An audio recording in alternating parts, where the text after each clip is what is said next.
All right, guys, we're back for episode 5. What up? What up? What up? We're so excited. As you can see, whoever has the laptop is in charge. No, So I don't want to do it. We switched it up a little bit, guys. We're going to have Mr. Nervous Nelly over here take over. So I'm Noelle Offawalo, the other half of Tate Offawalo and AF5. I like that. So we're switching it up, you guys. Tate is going to lead the charge today. I am. However, this was not planned. We were not planning on filming tonight, and we certainly were not planning on filming this. But we just got back from the gym, and we had a coming to Jesus moment, if you will. It was actually before we went in the gym that we had this specific moment. I believe we were in the parking lot for an hour. Oh my God. Maybe even longer. Yeah, you're right. Talking about all of this. Yes. And let me set it up for you guys. Let me give you some context. So we go to the gym, we pull it to the gym, but on the way to the gym, I was talking to Tate about our last episode that we just filmed and edited. And I was in the editing room with my brother-in-law who does our editing, and I was watching. So when you watch it back, first of all, it's kind of cringy because everybody hates the sound of their own voice, including moi. And so I'm watching this and I'm taking notes and what have you. So I'm feeding this back to him. And I don't like to call it constructive criticism. I like to call it constructive feedback. Because criticism has a negative connotation. Yes, it does. So I was giving him this constructive feedback, and I was telling him that I can't, we need to banter back and forth and whatnot. And when we were filming, there was a lot of stuff that you didn't see. A lot of stuff that we cut out. And when you're going to see this next episode come out, you'll understand like where I'm coming from, right? The energy was mid. Sure. Right. But several times we had to pause and I had to ask him, what are you talking about? Because whatever you're contributing, I was like, what? So, and I know what he's saying, but you guys don't know what he's saying because you don't know him very well. So he could say, yes, green grass. And I'm like, oh my God, yeah, we went to the park and we took the dogs and we were running across the green grass. So I know that. Because we've been together forever. Yeah. But the audience won't know that. No. And there was more to it than just that. But yes, that was one of them. One of them that didn't even make sense. Yeah. And you were just flat out like, dude, you don't make sense. Like, what are you talking about? Like, you're like, pause. That's my signature. Yeah. My signature. I'm like, pause. Yeah. Hold on. Yeah. And that's when I want you to stop talking. And let's like revisit what we were just talking about before I lose my train of thought. So we're driving to the gym. I'm telling him this feedback. Yeah. And we pull up and then boom. Which, by the way, we do this every time after every episode. Sure. Because what we're trying to do is get better, right? We're trying to learn from the last one, try not to repeat the mistakes and get better and so on and so forth. So this was not like a weird conversation at all. This is what we're doing. Right. But it was pretty intense. It was pretty intense because fear for me in doing this podcast is out of control. I'm just being honest. Like the thought, like, Noelle tells me earlier in the day, hey, we're filming today. So from that moment on till the time I sit in front of this camera and talk to you guys, I am a wreck in my head. It is like pretty bad. So I was sharing with her, how hard this is for me. And I was sharing with her what the thoughts are that are going through my head and how there's that thing in the back of your head just saying, you know what, and then you're listening at the same time. These are my thoughts. This is how I'm dealing with it. And then we're going through what Noelle calls constructive feedback, right? So I'm already at a 10 or a 15 of sitting here doing this. Now I got to listen to the stuff that I'm doing wrong. You know what I mean? And the compound effect in my mind, as opposed to anyone else, I'm not quite sure how everyone feels about this, is just astronomical. And it's hard to function. So Well, give them some context on what you're talking about. You said you're on a level 15. A level 15 of what? Of fear. Fear, nervousness. Because why? Because you're an introvert. Yeah, big time. Right? Yeah. So he's not used to talking in the public. He's not used to, which is ironic. Yeah. The gag of it all is this was his idea. This podcast was his idea, and it was so that he could do something that he's not good at yet. Right? So that's the context of he's an introvert. He is quiet. He's shy when we're in mixed company. He's just listening, and I'm the Jabberwocky, like talk, and he just absorbs. So now that we're doing this, you have to talk to me. I do. Because we're talking to the audience. Right? Yeah. So this is what he's talking about, the fear of doing this. Yeah. Right? So what was going through your mind when we started that conversation? And you said it was intense. Yeah. So why was it intense? Like, we're setting this up, you guys, because the whole topic for today is fear and pushing past the fear, no matter what it is. And it's usually what we're talking about is doing something that you want to do, something fucking epic. Yeah. Isn't that a great word, by the way? Epic? Yes. But in order to get to that epic state, you have to do a bunch of stuff. And if you have fear, which 9 times out of 10 you will, it's hard to push past that. And what does that look like? So we're in the car. I'm telling you feedback. Yeah. I'm being very kind, by the way. So don't come at me in the comments saying I was an asshole to him, because I was being very, very kind and trying to walk him through this. But I could see the wheels turning. He was not. Nobody likes to hear things that you're doing wrong, right? And wrong is a strong word. It's you're just not doing them the way that's the most efficient for our podcast, right? Yes. So we're talking about this. Your fear levels on 15 million. Yeah. And then what? And there's that thought that comes from the back of your head that says, I don't think I can do this. I don't think I can do it. I don't think I can. I'm not capable of performing or doing this thing because I'm just too nervous. And I know as I go through it, there's other people out there like me that are going through it too. That's why I wanted to talk about this tonight. I said, hey, as soon as we get home, get your ass in the studio. We're going to sit down and we're going to talk about this while it's still fresh in our head. Yeah. Because this is something I know everyone deals with. Yeah. Right? I mean, I know Noelle here has hers, right? You have your fears and I have mine, of course. But what I love about it is, and this is one of the reasons why we're together, or I'm super attracted, is because that fear, to me, as I look at you, doesn't exist. Mm-hmm. But here's the kicker. It does exist. It does. I just know how to manage it better. Yeah.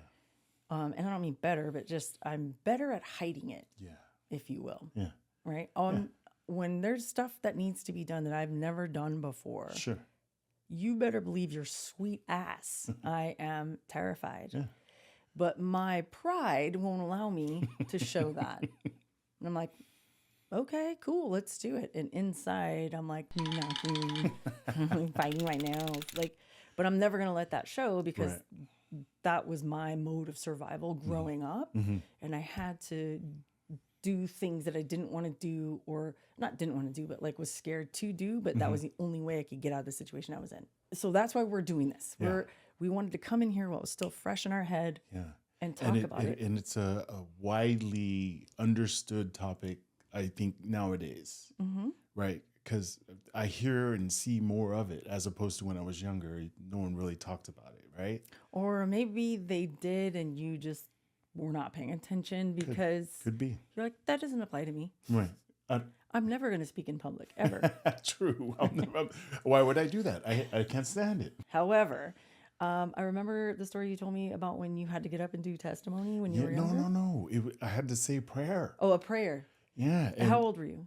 I had to be like 3rd grade. Okay. Maybe even younger. Mm-hmm.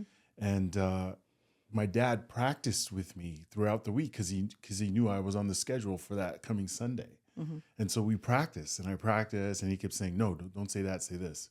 And I had it down. It was memorized. I was ready. It was just me and him practicing the whole time. I was nervous. I wasn't sure if I could do it, but because he was standing next to me, I felt good. right? So it comes to the day of, I'm nervous as heck. Like I'm getting dressed, just nerve. I don't want to eat nothing. My mom's all, what's wrong with you? And I said, oh, I'm just nervous. She said, okay. And then we get to church. Right? My dad comes in there with me, which I'm shocked. I thought I was going to be by myself, but he came, sat with me.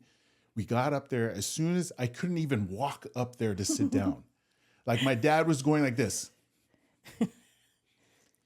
Right? And I was like, so my dad had to get up and grab my arm and kind of drag me up there and sit down. And he's just like coaching me. Are you on a stage? Yeah. Okay. We're up on the stage, right? Okay. It's a smaller one because it's just nothing but kids. Okay. Because it's a kids classes type stuff, right? So, but you're still on a stage, right? There has to be probably 100 people in there, right? And then he drags me up. I sit down. He's coaching me. I'm listening, but I'm not listening because I don't want to be there. He says, your turn to get up. I don't get up. I can't do it. And my dad did it for me. Didn't you cry the I whole did time? Yeah. I started crying because I told him I couldn't do it. And he said, you can do it. And I started crying. And then when I started crying, I looked at his face and then I started crying more. Because I knew what was going to happen when I got home. Anyways, he got up and did it for me. And I remember that to this day because that's truly how I feel as a 50-year-old man having to do this podcast. Noelle grabs my arm, drags me up on the stage. But here's the difference. I'm like, you're going to do it. I'm not doing it. I'm not like your dad. I'm like, no, you're going to do it because that's how you get better. Yeah. Right? Yeah. So I just thought of that story. Yeah. Because that is the epitome of Tate his entire life. He's so shy that when we go through a drive-through, oh, it's horrible, to order food, we order the same food every time from that restaurant. Specific restaurant, yeah. El Pollo Loco, Del Taco, like whatever one we're rolling through. Yeah. I order the same thing. I'm a creature of habit when it comes to that because I'm a super picky eater. And this is what he does. He's driving and then we pull up and then he leans his chair back and wants me to lean across his lap and go, yeah, we'll have a number one, because he's so... It's bad. He gets nervous. I do. I can do it now. You can do... Well... But it's still... He can. It's not the best. He can do it now. But God forbid I change my mind. Or if we have a lot of people in the car, if all the kids are in the car. Oh, man. And I'll say, oh yeah, tell him I want a large Diet Dr. Pepper. And he'll go, large Diet Dr. Pepper. And I go, oh, never mind. Change it to a Diet Coke.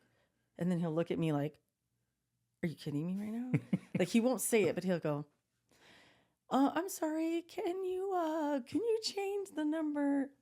He gets so nervous. So the reason why we're telling you all this is because there's fear in doing things that you're not good at, or things that you want to get good at, or maybe you want a job, or maybe you want a promotion, or maybe whatever the case may be, you want to do something epic, but you're too scared to do it. That's why I'm like, let's get in the studio and talk about this, because I know everybody listening has had at least one moment of fear where you choked yourself out, you didn't do it, and then you had regret. Which is a perfect segue to us sharing personal stories. Yeah. Right? So personal stories. So my first one I want to talk about, right? Not only was, I spoke earlier of doing this podcast, but this was a few years ago, right? When I played in the NFL. Just full disclosure from the jump, I didn't even play high school football. My football career didn't start till junior college. And I think I did it because you had FOMO. I don't know why I did it. Well, you played basketball. Basketball was my first love. That's your number one love. Yeah, is basketball. Yeah. The coach said, "You're 350 pounds. Yeah. Maybe you should play football." Well, it was actually my brother's idea. Right? Well, I remember the basketball coach told you that. True. And then he was so annoyed because he's like, what the fuck? What does he know? Yeah. And then your brother was like, you should play football. I should. I played football. Yeah. The chances of getting a scholarship, I think, was better for me if I played football. Yeah. To move on from junior college to a next college without having to pay for it. Right? So anyways, 2 years in junior college, got a full ride scholarship to Division II school, Texas A&M Commerce, right? Small Division II school. My last 2 years, there was a lot of interest. My last year, we had scouts from NFL teams coming to visit me, talk to me, and I just remember thinking, "What am I doing? I don't know why are they coming to see me? I just play football. Like I didn't think I was anything special, really. Like, Well, I'm gonna pause. I'm gonna pause you right here. This is exactly why we wanted to do this, because do you hear the negative self-talk that he's talking about? I don't feel like, why am I here? Yeah. Why is anybody coming to look at me? Yeah. I don't deserve it. Yeah. I know fear. a lot of people think about that, Yeah. but that's the fear taking over. Big time. And the negative self-talk helped you to facilitate and continue that fear, which was not true. No. Let me tell you something. And I'm no expert, but just common sense tells me an NFL scout is not going to come and look at you and watch you play football if you don't have what they think you have. Yeah. Which is what True it story. takes to make the NFL. True story. They wouldn't waste their time. Right. Their business. So I wanted to point that out as you're talking, Yeah. because so many people do that. Yeah. The number one thing is you think you don't deserve it. Yeah. Or it was a fluke. Yeah. Or, you know what I mean? I got lucky. I remember I used to say that all the time. Years after, where people, hey, you used to play NFL. And I'm embarrassed to say it, right? I don't know why. And then they say how long? I say how long. And then I just remember thinking, like, this is so hard to talk about. He would tell people, because he's a big dude. He's 6'6", right? He's not a scrawny looking guy. We would be at a store, at the swap meet, at wherever, and guys always go, oh man, hey, your guns are so big. And you're like, okay, am I right? Yeah. They drool over him, and they go, you must play football. And he always said, no. And they were like, what? You didn't play football? And then I would just sit there and watch you lie your ass off and say, no, I knit. Or he would say the most like obscene thing, not obscene, but obnoxious thing for someone who's as giant as him and looks like a stellar athlete. He'd go, no, I write music, or I'm an author. Some shit. You remember? I do. And for the longest time, he used to make me mad. I know. And you would always tell me after, why do you always say that? Why do you always lie about Yeah, not why'd you playing the tell him? NFL? And you did say, Yeah, I'm embarrassed. you're embarrassed. I wanted to pause you in that because that is what people, Big time. they get, you know what I mean? They get scared. Yeah, So, it's great. but I wanted him to share these stories with you because even someone like him, you look at him and you're going, man, you're like a Greek god. Look at those arms, right? And then you're like a big teddy bear and you're nervous as hell. And when people talk to you, they go, holy shit, you're really nice. When they first look at him, they're like, he's going to kill me in the alley. Please don't eat me. Yeah. So I wanted to share that I wanted him to share that with you because I know a lot of you out there are going through this fear. Yeah. Right? Yeah. That was my personal experience through the NFL, but it could literally be anything. Right? Well, I mean, I had like fears. Yeah. He always says, you're never scared. I'm all, yeah, I just don't share it. Like he likes to share it. I don't. And it's because I get embarrassed when I feel fear. Sure. And that fucks me up in the head. Yeah. And so I live in Delulu land. I am delusional when it comes to something I've never done before. Sure. And we'll give you some tips at the end here on how we deal with it. Yeah, but I'm some telling you, takeaways. delusion is your best friend when it comes to this kind of stuff. Because if I let the fear set in, it's going to tell me stories that don't serve me. And I'm going to make up this dumbass story in my head. And then I won't do it. Well, share with them your school. Yeah. schooling. So I have 4 degrees and I went to law school. But the fear that set in there is how do I have 2 kids and I'm going to school full time and I have 3 part-time jobs. So the fear sets in and, oh, damn it, I got to feed these kids. How am I going to pay for it? I got to have a job, not 1, not 2, but 3 jobs. I wasn't home. Yeah, because he was in Texas. I was in a different state living. So I got 2 kids at the time, 3 part-time jobs, and I go to school full time at Cal State University, Long Beach. Go dirtbags, right? And my fear was, am I going to be able to, 1, finish school? Am I going to be able to raise these kids at the same time? And am I going to be able to be my own person outside of being saddled with kids and work and school? And wife? Yeah. So my fear was, Sure. can I keep all these balls in the air? Can I keep these spinning plates in the air? And I'm so afraid one of these plates is going to fall. You know what's incredible about this story as you tell it? Because at the time, right? At the time, we're both doing our things, right? You don't even think about it, right? Yeah. Or you do think about it, but then it's like not. But as I'm just looking at you explain the story. I'm older now. I know the story. I understand it. It's like, holy cow. How the fuck did you do that?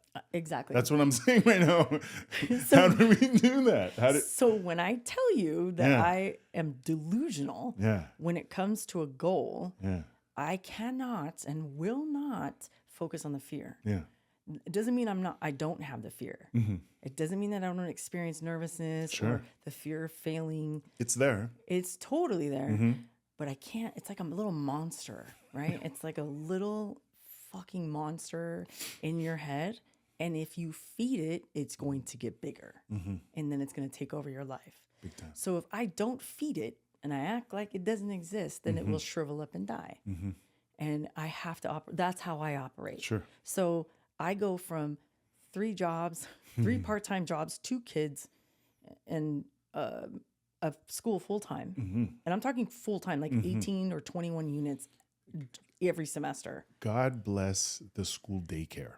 Well, okay, that's a whole nother. I'm just saying. No, I know, but like we did a whole bunch of stuff. I did to keep it pushing and for me to keep the fear at bay. Sure. Because I can't give into it. Right? So you talking about daycare, who cares about that? Like, it just helped. I just remembered. No. I know. Like it helped, but like we're talking about the fear. Sure. Right? And so that was one of the ways I just kept it pushing. I got the kids in daycare. I got the whatever. You were on a tight schedule. I remember. Because I remember on my breaks when I'd come visit and I would try to help you and you would say, this is a typical day for me. And I remember thinking, okay. Yeah. So if you knew where I put the girls in preschool and how far I had to drive back to Long Beach, if you're from Southern California, you know what I'm talking about. We're talking about deep orange, almost borderline Irvine, backtrack all the way to Long Beach State, and then back all the way to the hills to pick them back up, and then go home, feed them, bathe them, homework, my homework, like all. See all that? Where did she find time to work? She had 3 jobs at the time. So I would go to. I'm just saying. Every day was different. I'm just saying. And there was no Zoom. You had to be in person. Yeah. Anyway, I got creative is what I did. But the whole point of my story in that regard is I never gave, not that I never gave in, because I had my moments where I would literally sit in my car after I would drop off the kid and I would cry. Because I'm like, how am I going to study? How am I going to do? I would cry a lot, but I would cry on my own. You know, there's those private cries in the car, and then you come out and you're like, all right, I'm good. I'm ready. All better. Yeah. Cuckoo's nest, cuckoo's nest. Remember that from The Wedding Singer? Yeah. Jesus Christ. So there was a lot of fear, but I was delusional. I'm like, I can't think about it. And every time it would creep in, I'd either have a good cry or I'd be like, I can't. And then my stomach would be real sick, but I'd just keep going. That was me pushing past that fear. And what happened, right? The epic shit that happened is I got my bachelor's. Well, first I got my AA because we went to junior college. And we count that bitch. That's my favorite one, my associate's degree. So I did that. Yeah. Then I did a bachelor's. Yeah. Then I did a master's. Yeah. Then I did another master's. I did an MBA after that. And then actually it was kind of concurrently during me finishing up my MBA, I got into law school. And there was a whole nother set of fears. Yeah. A whole nother, that was bananas. Yeah. Right? So I just remember thinking, like, as I think now, like, how the hell do we do it? But I remember at that time, it was like, I'm doing this. I think it's because we just didn't. Yeah. Like, it's like, well, what are you going to do? Cry about it? I'm doing this. No, like, we got to get shit done. Yeah. Right. But that was not that, all that to say, it's not like I didn't have help. I did have help. We had family. I had one of my best friends, his brother, like it took a village to help raise the kids so I could do my 3 jobs, my school, and get the kids where they needed to go, stuff like that. So it was bananas. It was bananas. And I always forget about that until we talk about this. And I'm like, God How the how do we hell do do this? we do that? It's nuts. I know. Right. And I also have found time to like, here's what you need to know about me. I'm the master networker. I talk to everybody. I don't care if I don't know you, I'll talk to you at the gas station. I'll make friends, whatever. One of my networking skills is to network with people who, my whole mantra is be nice to everybody. Yeah. Right. So when I'm nice to everybody, I make friends. When I make friends, they ask me for favors. I help them with no intention of ever returning the favor. Yeah. But somehow it just comes full circle. And I'm like, you work at Disneyland? You know what would be really cool? You get me and my kids in. Yeah. And for I don't know how many years, I made so many friends that worked. I don't know how I made these friends that worked at Disneyland, but they could always get us in for free. Yeah. So I had a couple in there. yeah, you had some, I had some. And so our kids, we were always at Disneyland and we had $0. We would take our own lunch. We would eat in the parking lot and we were balling on a budget. What were we doing? I don't know. But the reason why I'm telling you this is because even though you have fear in doing these things, and I had fear in like, going to school and whatever, I always managed to make friends. And then that helped me along the way. Yeah. Right? Yeah. So, I mean, you're always going to. Big time. You're always going to experience that fear. Please, but as you're going through it, right, as we're sharing these examples and these stories with you, do not let fear choke you out. Mm-hmm. It has choked me out at times. Right? What he means by choking you out is you overanalyze whatever it is that you want to do. Mm-hmm. And if this is an epic, like I want to be in the NBA, and it's such a big dream of yours, if it scares you, then that's the right dream. If it doesn't scare you, you already know you can do it. Yeah. So why are you wasting your time? Big time. Do stuff that scares the shit out of you, because that's where the epicness, if that's even a word, is on the other side of that, right? Mm-hmm. So, you're talking about not choking yourself out. That's when you overanalyze what it is that you want to do. And it doesn't have to be something as epic as like the MBA. It could be, I want to get a degree. Yeah. But I'm a stay-at-home mom. Mm-hmm. All my kids are out of the house now, and I want to go back to school. Mm-hmm. But then you're like, oh my gosh, what if I'm the oldest one there? And what if I can't do it? And what if the homework's hard? And what? This is the overanalyzation that I'm talking about, and that's going to choke you out. Meaning, you're going to overanalyze it so much, you're going to be frozen with fear, and then you won't do anything. You will stop dead in your tracks. Yeah. Or you'll start doing the opposite. Or almost like sabotaging yourself a little bit. That's a good point. You know what I mean? That's another form of choking yourself out. You'll self-sabotage. Yeah, you'll start focusing on other things which have nothing to do with this because you're trying to avoid it. Or self-sabotage could even be like you talk to yourself and say, that's true. I don't deserve it. Yeah. I don't, whatever. Yeah, why are they talking to me? You know what? Nobody cares about that anymore anyway. Yeah. And you're like, are you just telling yourself that because you're too scared to do it? Yeah, actually you are. Yeah. NFL, NBA, MLB, like it does that. Thinking about that, that's not necessarily to me epic of the epic. Epic could mean anything to anyone whose fear is so big, right? Like she mentioned, it could be trying to get your degree at this age and in your life, and you're like, there's no way I can do it. That's epic to you because that's a huge fear of yours. Mm-hmm. Well, it's a huge goal. Yeah. Which, and then the fear is onset by, or is exasperated by you overanalyzing. Can you do it or can you not do it? Right. And why do people stop doing what they're going after their dreams? What's the biggest fear they have? Failing. Yeah. But is it failing or are you learning? Because there's a difference. Yeah, big time. Right? Failing means you stop doing what you're doing because maybe you made a mistake or whatever, and then you quit. That's failing. You quit, that's failing. Yeah. But if you fuck up, you learn, you don't do it again, you move forward, that's learning. Yeah, big time. And every fuck up is going to make you that much better, and you're going to get closer and closer and closer to your goal until you hit it. Right. But you cannot quit. Right. Right. Right. So, which flows right into my another story I wanted to share, another example, a personal experience of mine, and that was joining the sheriff's department. I remember thinking about it. I remember asking you, hey, hey, this is what I'm thinking about doing, just to get into a career. Tell them how you told me. Well, Tell them how this all came about. Becoming a sheriff, and this is in Orange County, California, Southern California. well, it had been years since football, and I was trying to find a career, right? And I had been assistant coaching at a local high school here where I live. And one of the other assistant coaches there was a sheriff. And he said, and I was talking about what I'm going to do next, blah, blah, blah. And he goes, hey, the sheriffs are hiring. And then I said, nah, I'm not doing that. Right. And so we had a Friday night game.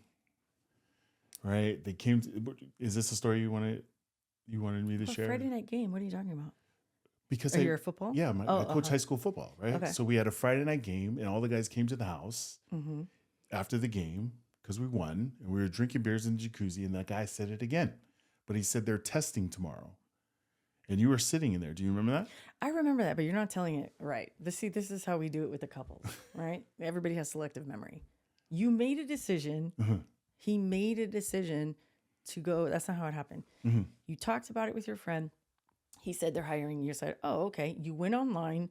You filled out an application. And then you didn't tell me until that night, the night before the testing, which is the physical test the next day, which was a Saturday. And he proceeds to tell me this at 1:00 in the morning. And he had to be at the testing center at 8:00 in the morning. And he said, oh, I'm going to try out to be a sheriff. I said, I'm sorry, what? And he goes, oh, yeah, it's tomorrow. And I go, no, it's tomorrow right now. It's 1 a.m. Oh, I know. At 8:00. Mind you, he had been drinking, eating, not exercising, nothing. He was just going to go cold turkey and just go over there and try out. And the You keep saying, but well, the tryout was a physical fitness test and then an actual written test. But I didn't know the physical fitness test was going to be a part of it. I just thought it was supposed to be a written exam.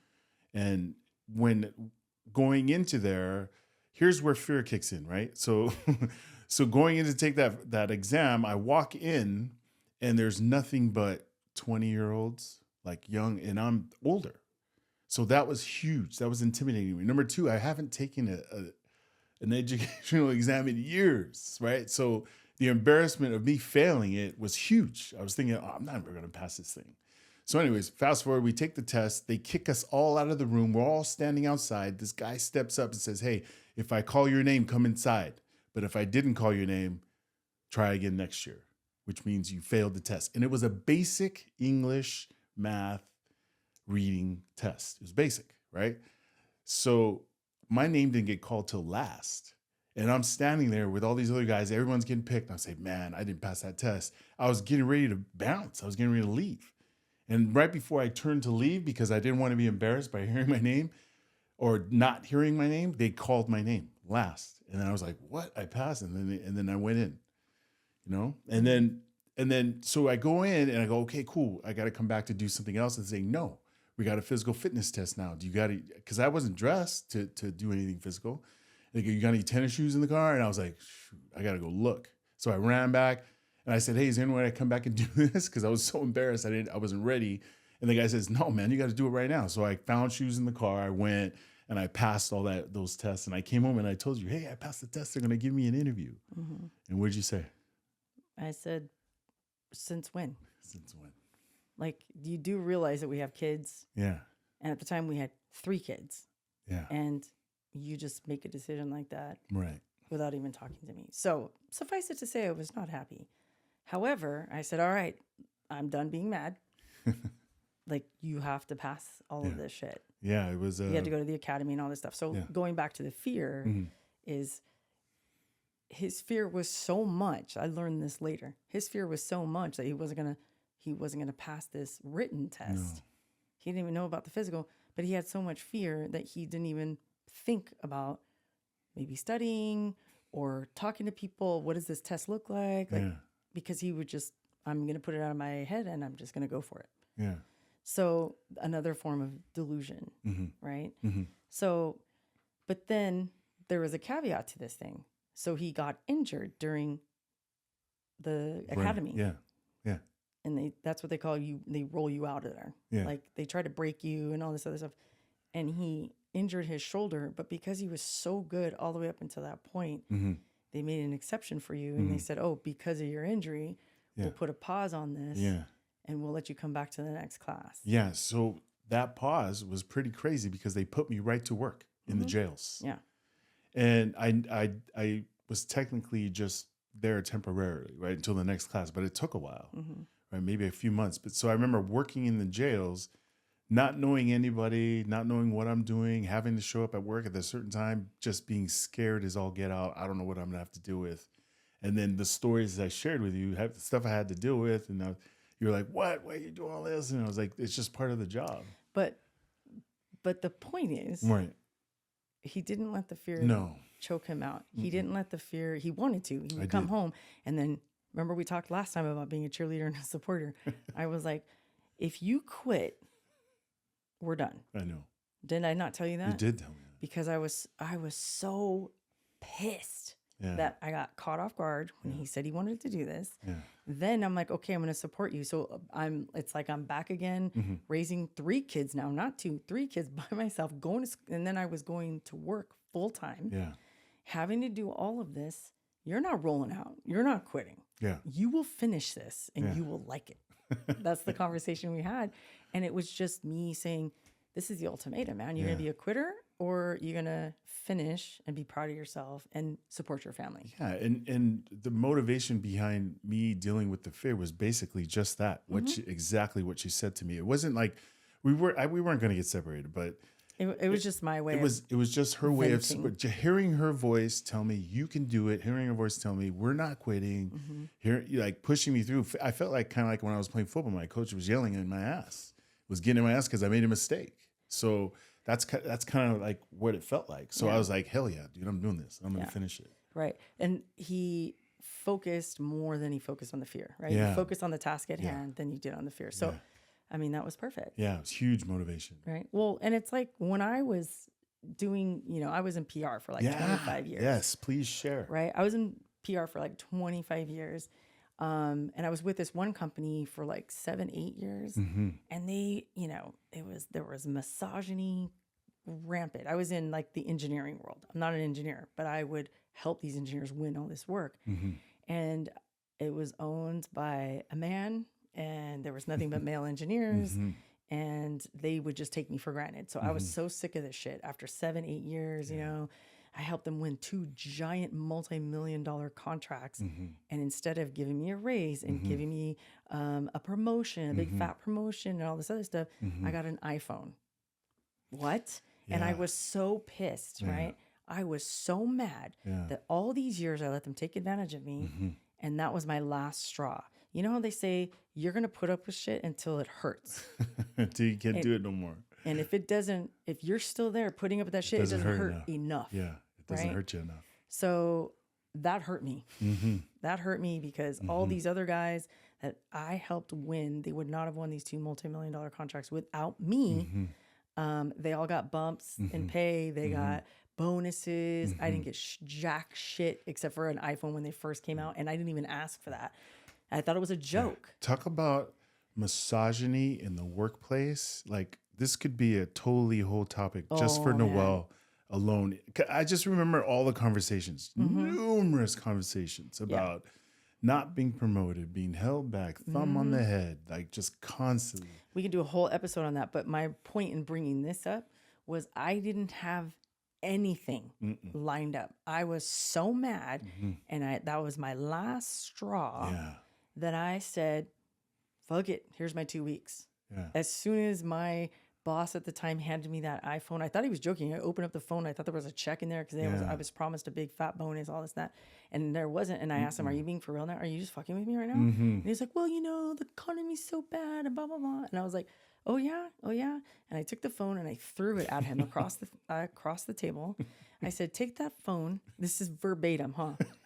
Because I called him on the way home and I was so mad. You're being so mad you cry. That was me, right? And I was so mad. I threw that phone across the table because we were at Lucille's barbecue. And I was like, you can take that phone and shove it up your ass. I quit. This is my 2 weeks notice. from right now. And I got up and I left. I got in my car, I was driving home, and I called him and I was bawling. I was so mad. Yeah. I had no job lined up, you guys. I had 3 kids. We just bought a house, and I was so scared. Yeah. So fucking scared. Yeah. But you were like, the pride. And I was like, you know what? Just over it. Just sick of it. I was like, Yeah. it's going to work out. Yeah. Something's going to work out Yeah. because I don't deserve this. No. And the universe is going to give me what I want. Yeah. Let's go. Talk about scared.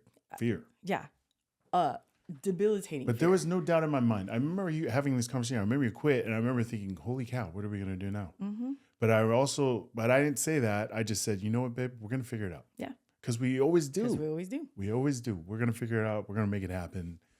So can you imagine having 3 kids, a brand new house that you just got, and you have no job lined up? You just quit. Mm-hmm. It's like a movie. And guess what?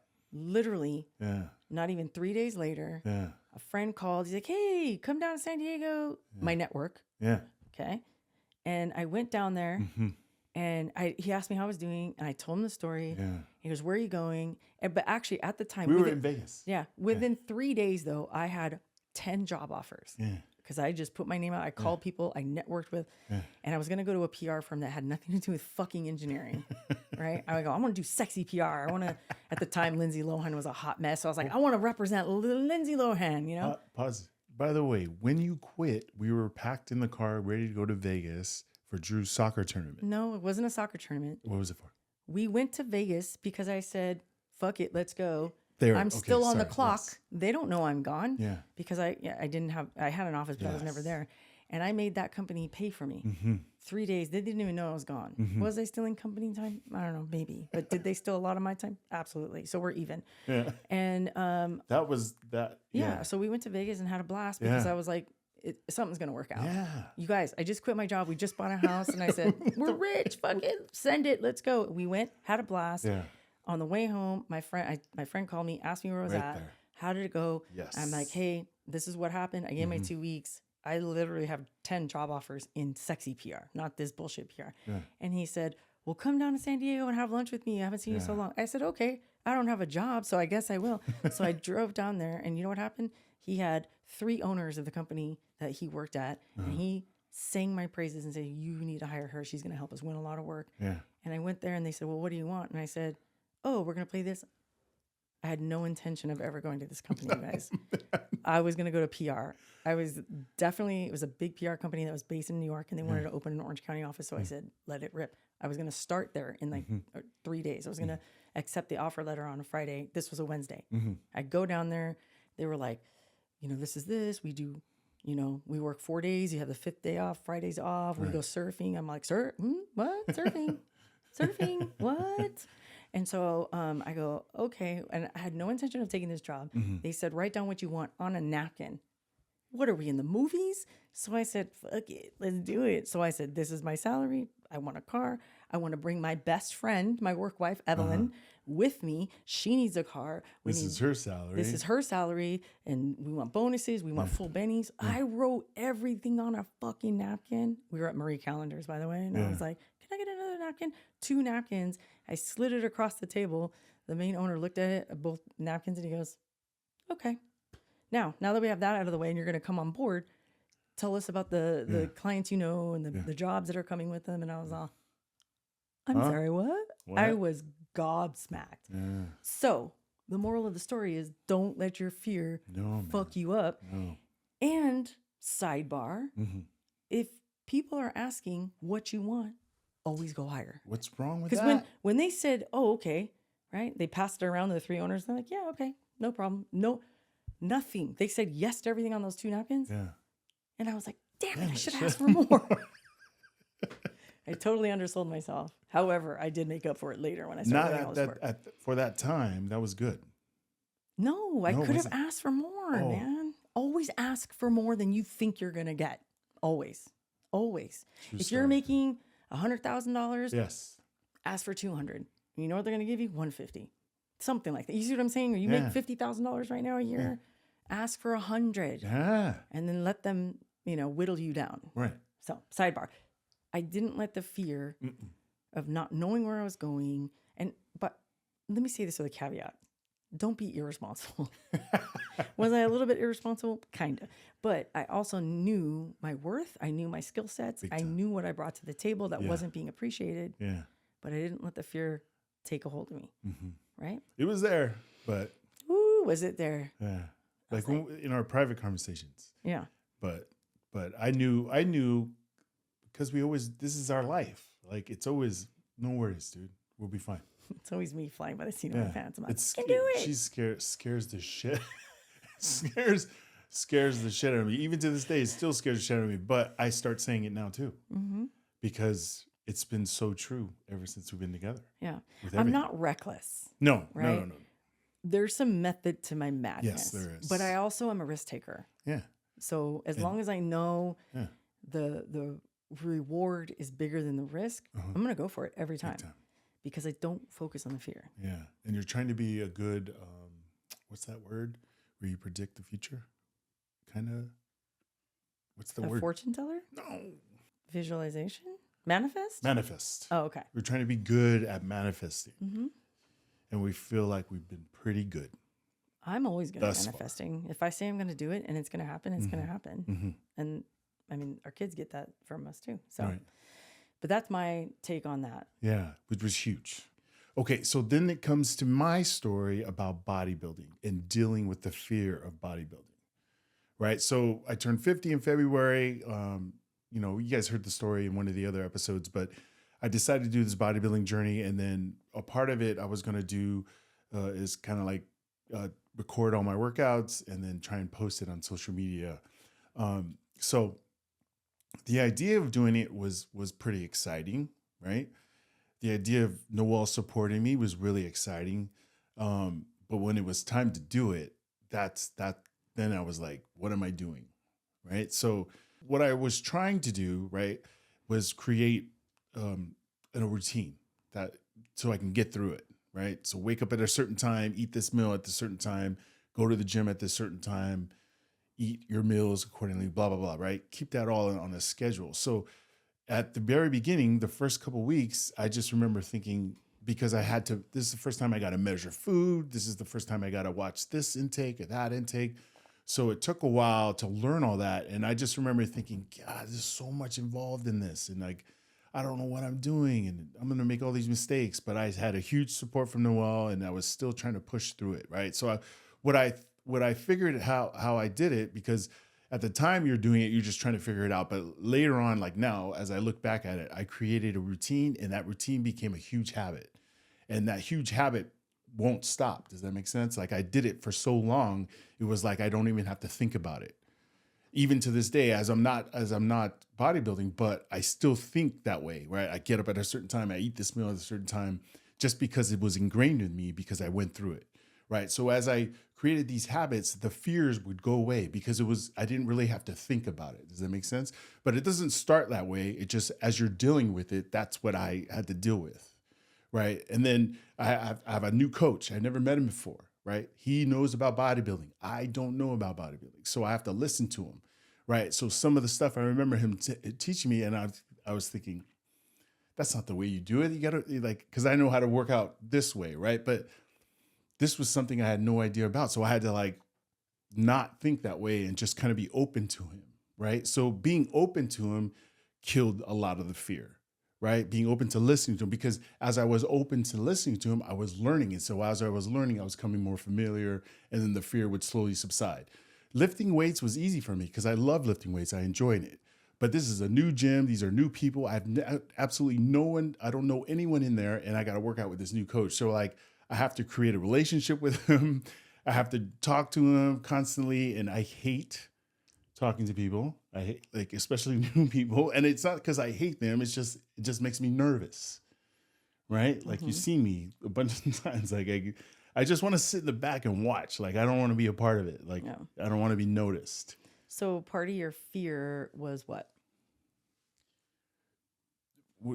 Fear of the whole thing, or? Yeah, like you said, I had a fear of your fears were manifested by or not manifested, but your fears became real to you because why? What were you afraid of? What was the fear?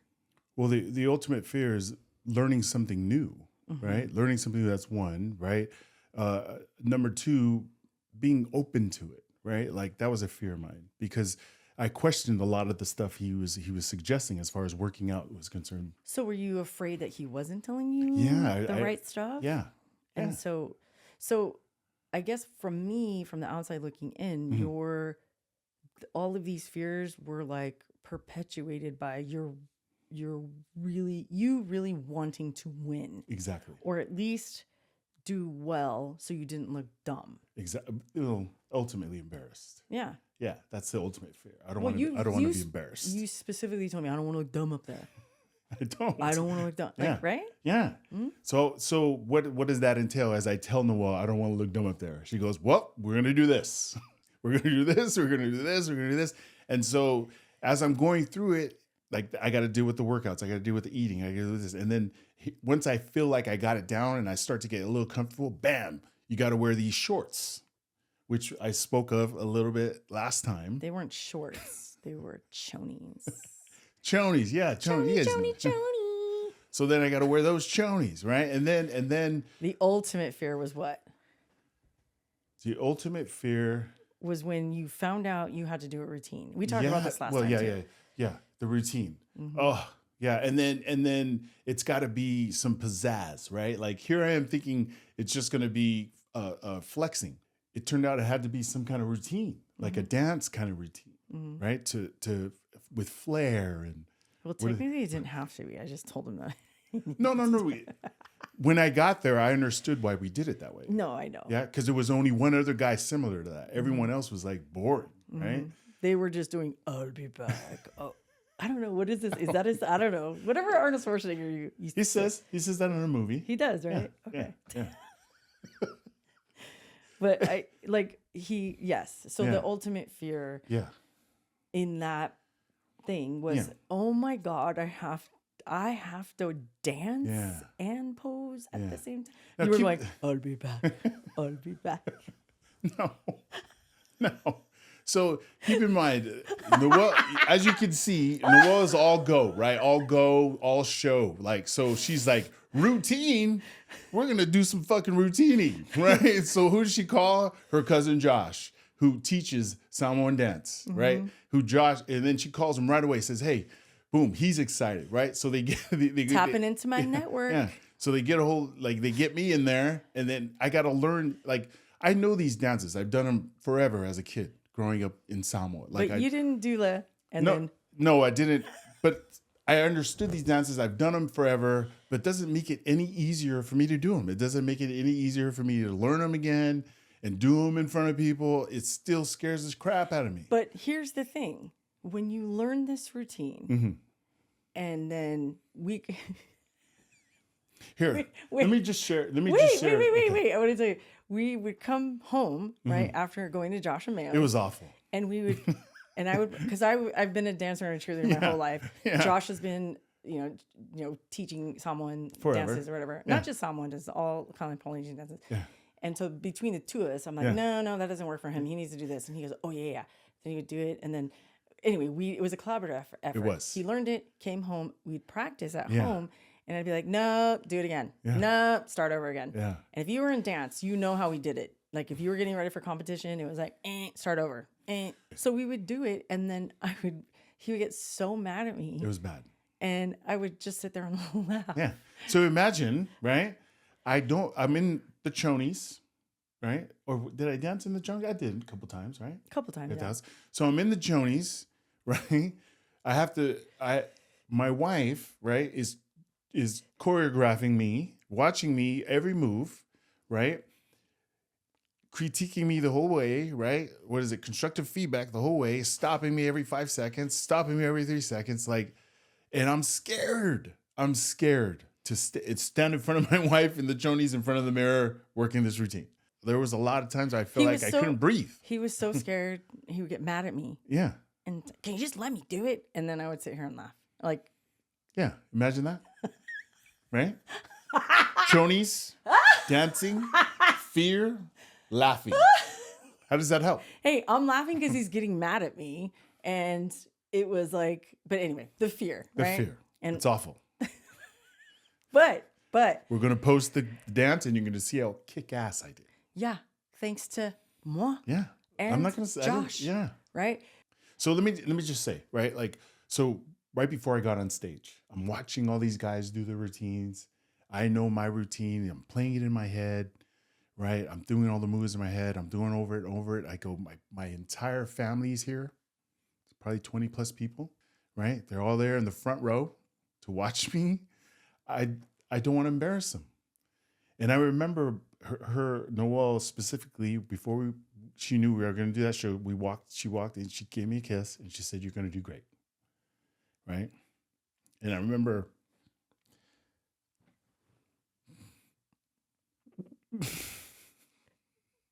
You were the first one to cry on this podcast. Bam! I win. Ooh, ooh. What? You remember what?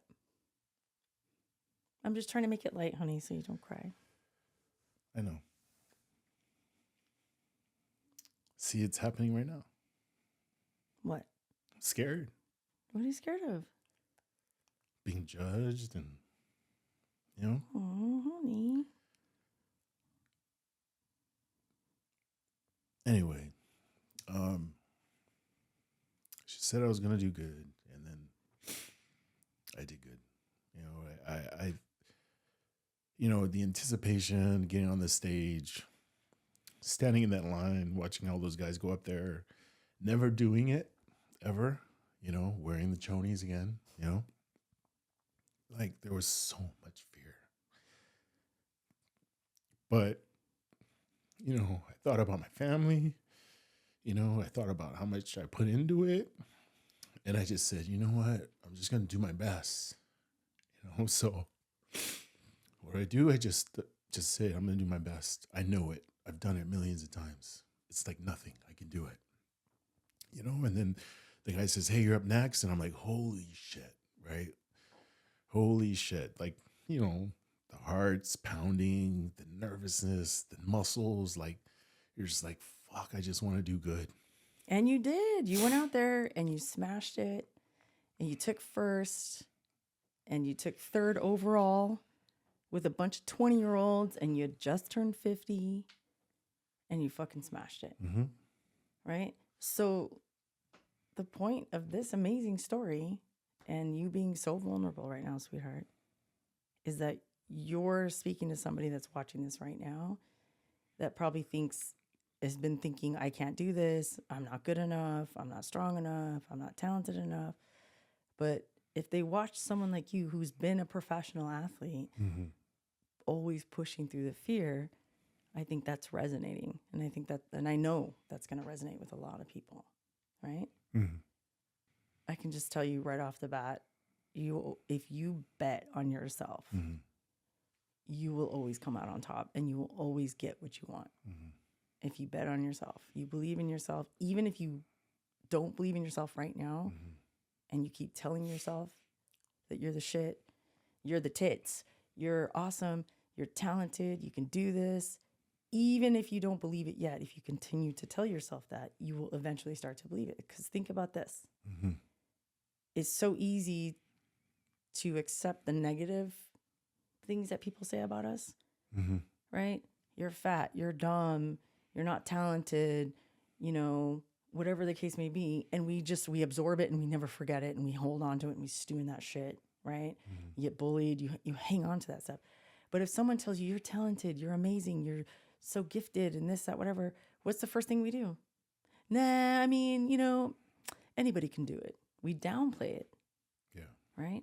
Mm-hmm. So what if we told ourselves good stuff instead of the bad stuff all the time? Guess what? Your brain doesn't know the difference. Your brain is going to believe whatever you tell it to believe if you do it enough. So let's go over some tips and takeaways from a lot of these stories that we've been sharing today. It's perfect. I love it. Yeah. So the first one I have down here is always bet on yourself. Mm-hmm. We just talked about that. Yeah. Because guess what, you guys? You will never work harder for anyone than you will for yourself. Mm-hmm. So think about all the hard work you put into your job, right? Right. All the hard things you're going above and beyond for your boss. What if you took just even 1% of that and did that for yourself? on something that you really want to do, your dream, starting a business. Yeah.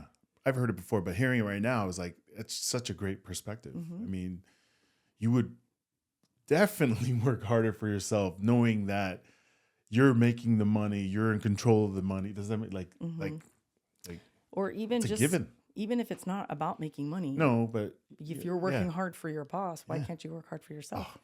Right? And you take away all the perks and whatnot. So always bet on yourself. Always you bet on will yourself. never go wrong when you bet on yourself. Another one we have down here is a great takeaway is act like you've been there. Oof, that's a good So one. good. So good. Yeah. Fake it till you make it, baby. Yeah. And then when you make it, then you got to show up, right? And show off your skill sets, right? As like scary as it is, right? I always think of like 9 to 5, like it's an old, I don't know, like I think it came out in the 80s, working 9 to 5. Yeah. Remember that? Yeah. And man, those ladies were faking it till they made it. Like it was crazy. And I remember watching that when I was young and I was going, oh man, like So cool. those bitches know how to do this. We still watch. We watched it just recently. It's one of my favorite movies. Yeah. It's one of my So favorite good. movies. Dolly Parton, So good. Lily Tomlin, and Jane Fonda. It was a kind of like a musical kind of too, right? It was not a musical. However, the reason why I bring that up is because those ladies were like, they were faking it till they made it, and then it all worked out, right? Yeah. Act like you've been there. Act like you've been there. You know? Yeah. Act like you've been there. Visualize you've already made it. Right. And then like she just mentioned, fake it till you make it, man. That's like positive talking. That's like forward thinking. That's like, Well, and that's like the self-talk too. You Yeah. fake it in your head till Yeah. you've made it, right? yeah, man. You tell yourself, oh yeah, I'm so glad I got this Over and promotion, over. even Yeah. though you don't have the promotion yet. Over and over. Eventually you're Till gonna you believe it. Yeah. Pretty cool. Okay. The next one is create a routine that will get you to your goal. And then part of that is keeping promises to yourself. Right. So if your goal, let's just say, is to get more fit, right? You want to shed a couple pounds, you want to get fit for the summer, whatever. And how are you going to get there? What are the steps that you need to get there? Right? So you're going to have to create a routine and you're going to have to but like kind of back into it.